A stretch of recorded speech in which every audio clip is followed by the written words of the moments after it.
Forefront TV presents Storytime with Your Heart. So true that it's false. Hi, what's going on? My name is Hart, and today's story is going to be about the invention of Kool Aid. Once upon a time, there was a man named but everybody called him Cool Cat for short. You know, because he cleaned up real nice. He had the eye goggles. The ladies couldn't keep their hands off him. He was born in the winter of 1889, but by the fall of 1925, he decided to move from America over there to Europe. And in Europe, he had a grand old time. He was partying, going to all the clubs, driving the fastest cars, because he knew a dude named Henry Ford who hooked him up. But anyways, in the middle of all his fun, he finds out that he actually has a long-lost cousin named Kit Kat. So he goes up to Kit to shake his hand and finds out that he is the most arrogant man anyone could have ever possibly have met. Because Kit is just going all around the club, running his mouth, talking about how he just made this chocolate new wafer that he's going to distribute all around the world except for countries like America, and that he's a genius and stuff. And he's just over there grasping everybody's attention. Now this made Cool Cat a very jealous man, but he didn't let it get to him. Because he said, you know what? If my cousin isn't touching America, I'm going to go back to America and make something just as sweet. So he packed his bags, moved back to the States, and just wanted to have a fresh new start. He didn't want to be known as Cool Cat no more. You know, he wanted to be sophisticated. So he changed his name to Edwin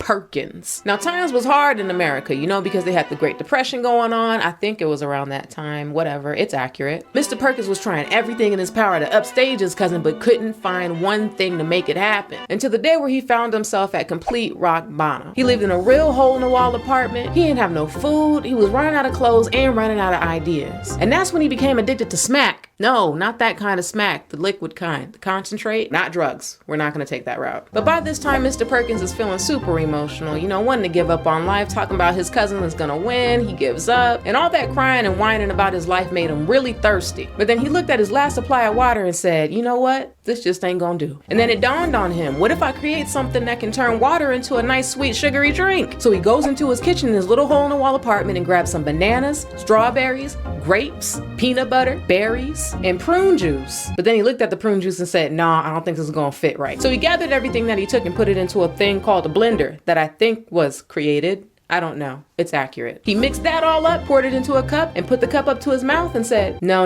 it's too thick. We can't go with that. So he takes the fruity concoction and throws it out the window, which then lands on another man's head. He was all like, yeah, I would scream like that too if a random glass of fruits fell on my head in the middle of the afternoon. But anyways, Mr. Perkins goes back into the kitchen and realizes that he's making things way too complicated. And then it really dawned on him. He had that last bottle of fruit smack in his pocket ready to go and told himself, if I pour this into the water, I wonder if it will change the flavor of it. So he poured it in the cup, mixed it up, took a sip of his creation, and then boom.